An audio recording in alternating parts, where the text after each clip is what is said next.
दोस्तों, HR TV अहरा, जिसे कल तक देख रहे थे ए टीवी अहरा, उसी का नाम है HR टीवी अहरा।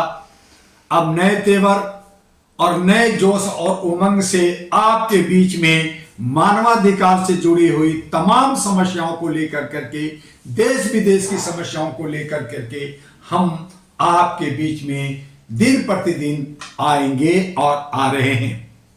आज अंधेर नगरी चौपट व्यवस्था पे हम बात करना चाहते हैं। आज हमारे देश के अंदर जहां मुख्य समस्याओं पे बात होनी चाहिए, विकास और समृद्धि की बात होनी चाहिए, वहां पे नफरत की दुकान चल रही है। आज जहां छात्रों को एक साथ वो पढ़ाई करते हैं, अपना एग्जाम देना चाहते हैं, उस पर डंडे बरसाए जा रहे हैं, छात्रों के हक अधिकार को छीना जा रहा है, उनको अलग अलग एग्जाम दे कर करके चोरी डकैती कर करके लोगों को बहका करके फुसला कर करके उनके बीच में इस तरह का हालात बना दिया है कि कोई भी गरीब या मध्यम परिवार का बच्चा आगे ना बढ़े या पास ना हो। उत्तर प्रदेश हो या भारत के अन्य राज्यों में हो, हर जगह अंधेर नगरी चौपट व्यवस्था है। सब लूट खसोट में मैं कई साल से देख रहा हूं, भ्रष्टाचार खत्म होगा, भ्रष्टाचार के खिलाफ आंदोलन हो रहे हैं, धरना हो रहे हैं, प्रदर्शन हो रहे हैं, लेकिन भ्रष्टाचार एक ऐसी बीमारी है जो कैंसर से भी बड़ी है, बढ़ता जा रहा है, बढ़ता जा रहा है। इसका दोषी कौन है? कौन लोग हैं जो व्यवस्था के अंदर घून की तरह घुल मिल गए हैं और सारी व्यवस्था को चट कर रहे हैं? आज अगर एक एग्जाम्पल से आज बात करना चाहूंगा कि आप एक बिजली के उपभोक्ता हैं, आप लगातार 100, 200, 500, 1000 रुपया आपका बिल आता है, आप भरते हैं।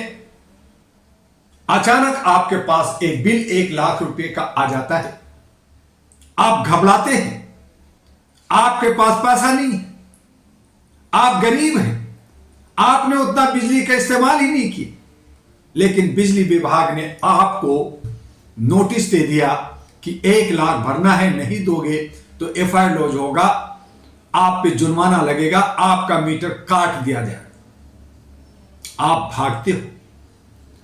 विभाग कहता है पहले पैसा जमा कीजिए, फिर इस पे जो है नेगोशिएट किया जाएगा, सेटलमेंट किया जाएगा, आपको जो है राहत दिया जाएगा, जांच हो। यानी आप ज्यादा से ज्यादा 1000 का दोषी और आपको भरना पड़ता है 1 लाख रुपया। आप लोक अदालत में जाते हैं, आप जनरल कोर्ट में जाते हैं, स्पेशल कोर्ट में जाते हैं, वो भी कहते हैं कि 1 लाख का 35%, 35,000 रुपया पहले आप कोर्ट को भरिए, वकील को पैसा दीजिए, डॉक्यूमेंटेशन कीजिए और फिर आपको केस चलेगा। विभाग कहता है कि मुझे पहले पैसा दीजिए, तो आप फंस जाते हैं, मकड़ जाल में फंस जाते हैं इस व्यवस्था के कुचक्र में। और फिर अगर आपने हिम्मत कर करके 35% कोर्ट को देके सबके कि नहीं मैं गलत नहीं किया हूं, मैं साबित करूंगा कि मैं सही हूं, मैं लड़ूंगा, तो आपका लाख की जगह 2 लाख रुपया खर्च होता है। साल 2 साल भागने परेशान होने के बाद आपको वकील, आपको डॉक्यूमेंटेशन और सारी चीजों में आप लूटते पीटते हैं, आपका मीटर उतर जाता है, आप जो है विभाग को पैसा खिलाते हैं, फिर किसी तरह से आप जो है रोशनी आपको नहीं मिल पाती है और आप अंधारे में रहते हैं।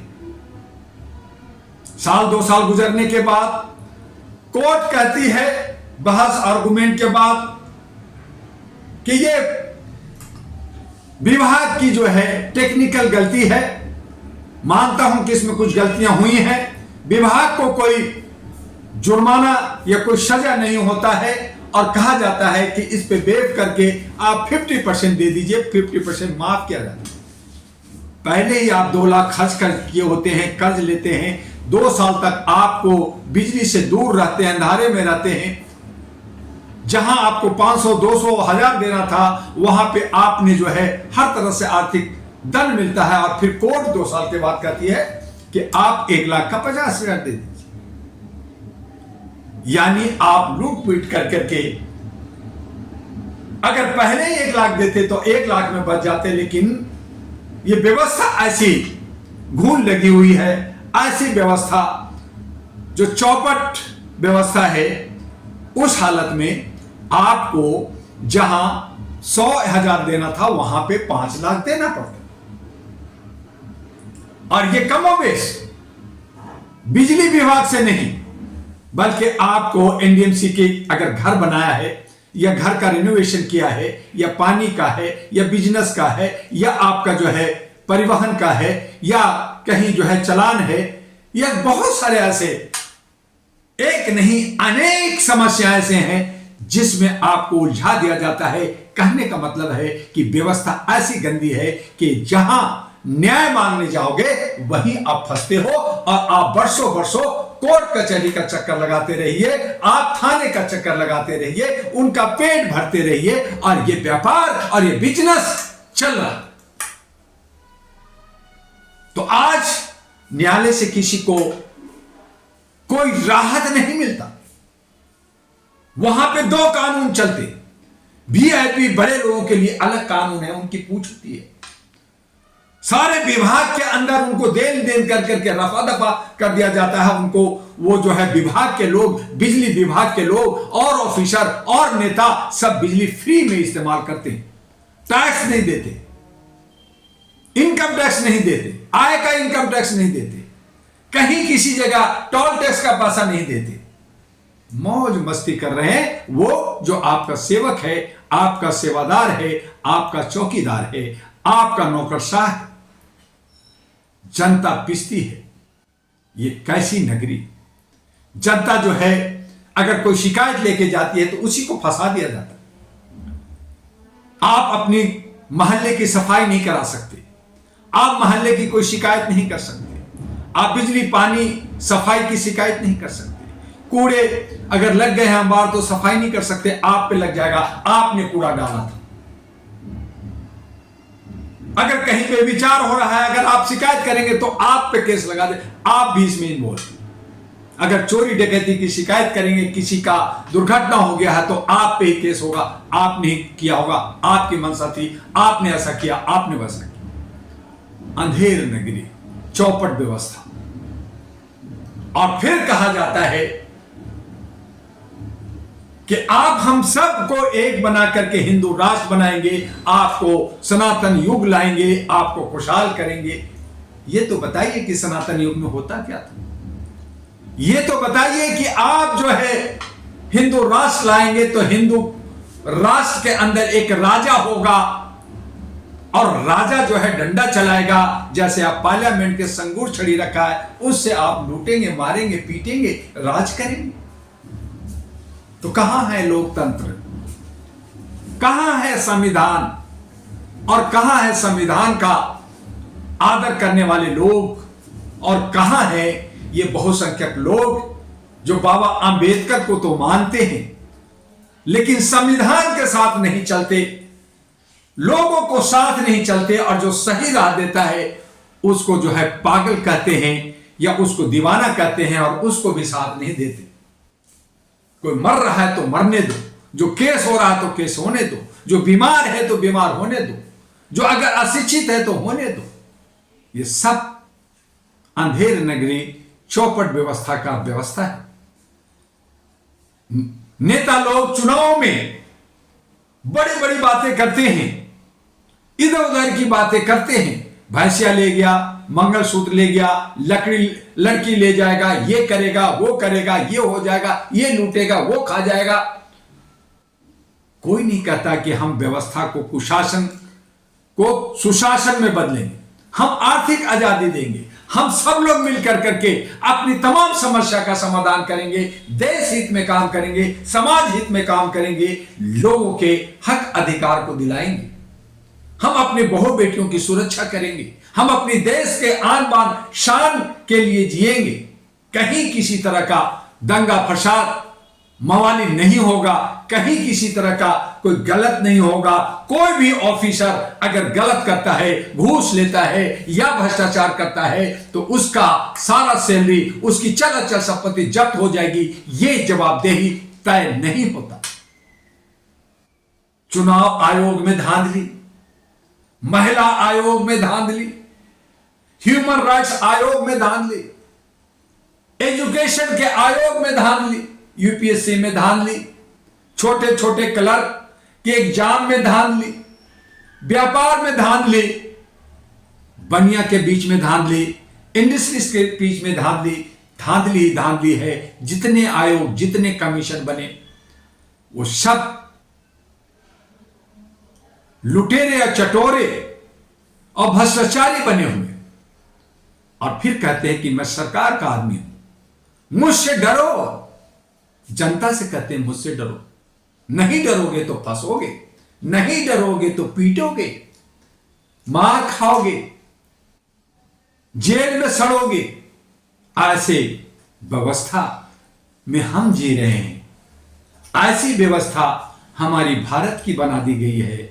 इन सब से निजात पाने के लिए हम आपको, बुद्धिजीवियों को, नौजवानों को, समझदार को, सामाजिक कार्यकर्ता को, जर्नलिस्टों को, वकील को, जजेस को, जो देश हित में सोचते हैं, उन्हें लामबंद होना होगा, उन्हें विचार करना होगा और उनको all India human rights association जो 38 वर्ष से आपके लिए, आपके अधिकारों की जागरूकता के लिए लगातार भारत के 36 राज्यों में और भारत से बाहर 17 से 18 देशों में काम करता रहा है, कर रहा है, उसको आपको साथ देना है, उसके और घर घर में अलग जगाना है। अहरा all India human rights association का सदस्य बनकर करके हम अपनी बगिया को मजबूत करना है। और अगर हमें लोकतांत्रिक व्यवस्था को बदलना है, अगर लोकतांत्रिक व्यवस्था के अंदर जो घून लगा है उसको अगर साफ करना है, अपने संविधान को बचाना है, तो फिर मानवाधिकार पे, मानवीय मूल्यों पर अहरा नेशनल पार्टी जो all India human rights national party 2009 में बनी है, उसे सशक्त कर करके हम सब राष्ट्र हित में काम करेंगे। और उसके लिए अहरा नेशनल पार्टी एक कदम आगे बढ़ाई है कि दिल्ली के विधानसभा में महिला को 70 महिलाओं के साथ अब की बात दिल्ली की सरकार बनेगी, जहां महिला पुलिस होगी, महिला व्यवस्था करेगी, महिला लीडर होगी, महिला मंत्री होंगे और महिला ही हमारे घर और परिवार को, हमारे आरडब्ल्यू रेजिडेंट वेलफेयर एसोसिएशन और तमाम जो दिल्ली है उनकी जो गंदगियां हैं, उनकी जो कमियां हैं, उनकी जो समस्याएं हैं, उन सब का निदान महिला द्वारा होगा। क्योंकि महिला इसमें सशक्तिकरण और महिला की एक सोच होती है, महिला मेहनत करती है, महिला घर चलाती है, महिला पति को चलाती है, महिला सास ससुर को चलाती है, महिला बच्चों को पालती है, और फिर 100 रुपया अगर उसके हाथ में होता है तो 50 पैसा खर्च करके 50 रुपया वो बचा लेती, 50-50 बचाती है। लेकिन आज हमारे नेता लूट रहे हैं, अंधेर नगरी चौपट व्यवस्था, लूटो खाओ, लूटो खाओ, धंधा करो, यही हो रहा है हमारा लोकतंत्र, यही हमारा चुनाव का सिस्टम। इन तमाम चीजों को बदलना होगा। जितने भी कॉर्पोरेट पार्टियां हैं उनको धराशायी करना होगा, जितने भी पुराने लोग हैं उनको हमें समाज निकाला और उसे वोट ना दे करके हम जो है अहरा नेशनल पार्टी इनवेलप को दे करके हम अच्छे सच्चे लोगों को लाएं, साथ में आए, देर न करें, घर में डरे ना रहें, चुपके ना बैठे रहें, खामोश ना रहें, आवाज दें और साथ चलें। ये आह्वान आप तमाम नागरिकों से, आप तमाम साथियों से, आप तमाम पार्टियों से, आपके तमाम संस्थाओं से डॉक्टर दुआ करती है कि आइए हम सब मिलकर करके अपना अहम और ईगो छोड़ कर करके कि हम बड़ा है, छोटा है, ये है, वो है, ये सब चीजें छोड़ दीजिए। राष्ट्र हमारा सर्वोपरि होगा। हम भारतीय हैं, कोई जात नहीं होगा, कोई पात नहीं होगा, कोई धर्म नहीं। अपना घर में मनाएं, आस्था अपने घर में मनाएं, लेकिन सबसे पहले राष्ट्र होगा। हम भारतीय हैं और ये भारतीय कहलाने के नाते हम सब एक साथ मिल करके अपने लोकतांत्रिक व्यवस्था को, अपने संविधान को बचाते हुए अहरा नेशनल पार्टी के बैनर के तले सबसे पहले दिल्ली के अंदर 70 महिलाओं का हम सरकार बनाने जा रहे हैं। इसमें हम सब लोग मिलकर करके एक कंधे से कंधे, एक हाथ से हाथ मिलकर करके 100 हाथ, लाख हाथ, करोड़ हाथ बनाए और तमाम जो पोस्टरबाजी करने वाले, झूठ बोलने वाले, उनको तमाचा मारे। क्योंकि अहरा नेशनल पार्टी शपथ भरने जा रही है, एफिडेविट देने जा रही है कि अगर जो हम कह रहे हैं, जो अहरा कह रही है, वो नहीं करेगी तो उसकी चल अचल संपत्ति जब्त होगी, उसकी सदस्यता खत्म होगी, उसकी पार्टी निरस्त होगी। ये वादा और ये करके अगर कोई पार्टी दिखाता है तो मुझे मेरे सामने लाइए, मैं उसका नतमस्तक हो जाऊंगा। लेकिन आज सब बतौलाबाजी कर रहे हैं, इससे बाहर निकलना है। और इस HRTV जो पहले ATV अहरा था, इसको आप ज्यादा से ज्यादा सब्सक्राइब कीजिए, लाइक कीजिए, फॉरवर्ड कीजिए। फिर मिलेंगे अगले दिन। आपका डॉक्टर MU दुआ, अहरा और NP का राष्ट्रीय अध्यक्ष। जय हिंद, जय भारत।